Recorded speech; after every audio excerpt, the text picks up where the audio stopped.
Hello, in this help video, I was hoping to discuss the new underwater inspection form that we developed for SIMS. This is a form that we're hoping will help more clearly document all the parts and pieces that are required for our federal highway reporting. It's a new form and it may not show up immediately. So what I've done here is I've created an inspection report for this test structure, and I'm going to kind of walk you through how to get the form attached and the different parts and pieces of the form to kind of try and make it clear for everyone. So as you come in, you can see in this particular inspection, there's no underwater inspection form that's available within the forms menu.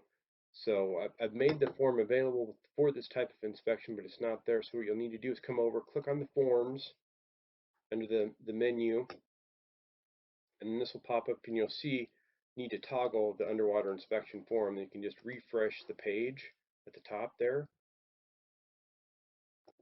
and you'll find there now is an underwater inspection form available within the forms menu. So then I clicked on that underwater inspection form, and we'll open it up real quick and kind of take a quick look at it and walk through it. So this is the underwater inspection form for this test structure that I have set up. So just kind of a quick scroll of what's in there.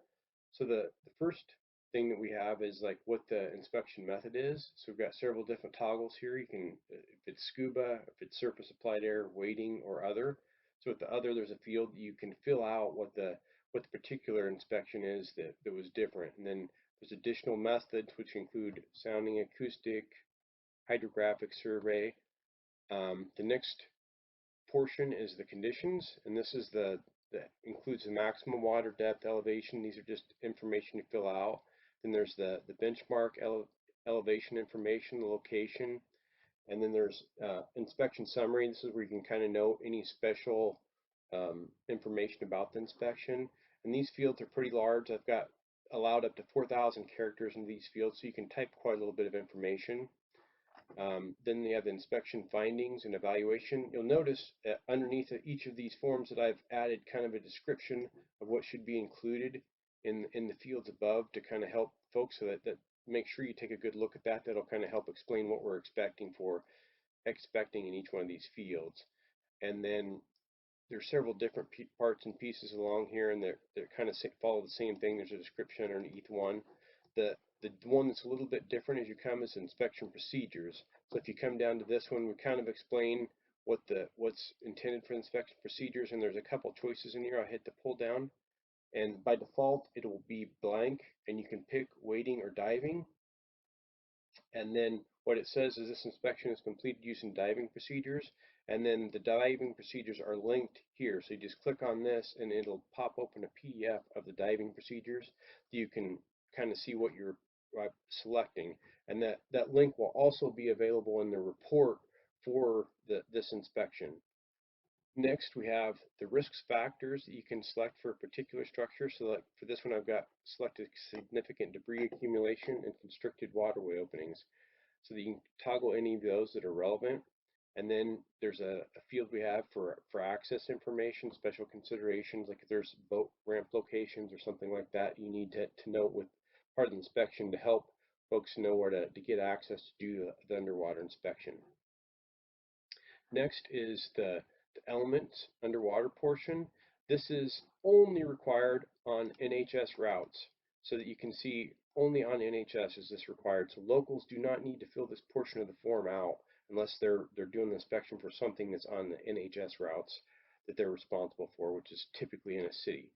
So in this portion, you can go and you pick the element. So there's a pull down. You can see you can pick whichever element you're doing the inspection for that's relevant for your particular bridge. And then you come and fill out the values for the different condition states of that element. You know, when you pick an element, the grayed out portions will already be pre-populated for you based on what you've got. So if I come over here and I just put there's 10 in the condition state, it totals that underneath for the total quantity. And note too, this is only for the underwater portion of the inspection, so that if you know that you're not gonna do this in addition to the other element inspections that are done as part of the routine inspection. I've got a little note down here: quantities in the table above are for underwater portion of the structure only. So only put quantities for the underwater portion that you inspected. So if only one of the columns is affected that's deteriorated underwater and it's fine above, then just put one each column that's affected in condition state, whatever is relevant for what you're talking about. The next portion of it is the substructure unit inspection. So in this is a repeating field group so that you can add as many as you need to for your particular structure. So for this example, say I've only got the near and far abutment in one pier. If I want, I can add an additional field in there too. So I can just hit the add. This may take a second and it'll pop you to the top of the form when it adds this new field. But this will only happen when you're doing it, setting it up for the first time. You know, once you come back for the next inspection, it'll still be there. So then you can pick underneath that new field, you know, near far abutment pier up to 24 piers that would be in the water. So hopefully that's more than enough. So let's say I accidentally add that. You notice here on the right that there's a delete button. So if I added one and I didn't mean to, I can delete it. You know, once I pick, say I pick Pier 10, I can pick what the foundation type is. It's a spread pudding. Enter the different elevation information about the bottom elevation, critical elevation, and the condition ratings. And then in this case, I don't want to keep this one. I'm going to delete it. So I'm just going to go ahead and delete that particular row of information from this inspection.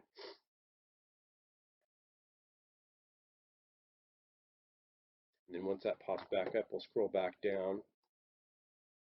You can see that's cleared that out. So I can add as many of these as I need to for the structure, and I can put the rating in for those different parts and pieces of the underwater inspection. There's pull down values for the ratings. And then next you'll want to probably have this part of your report sections. So I'll come to the report sections. And similar to the forms, we'll probably find out that there was not a report available. So you can see, there's no underwater inspection report. So what I'll need to do is go to add sections for this inspection, and you can see underneath the report sections there's an underwater inspection. So I'll toggle that, hit update.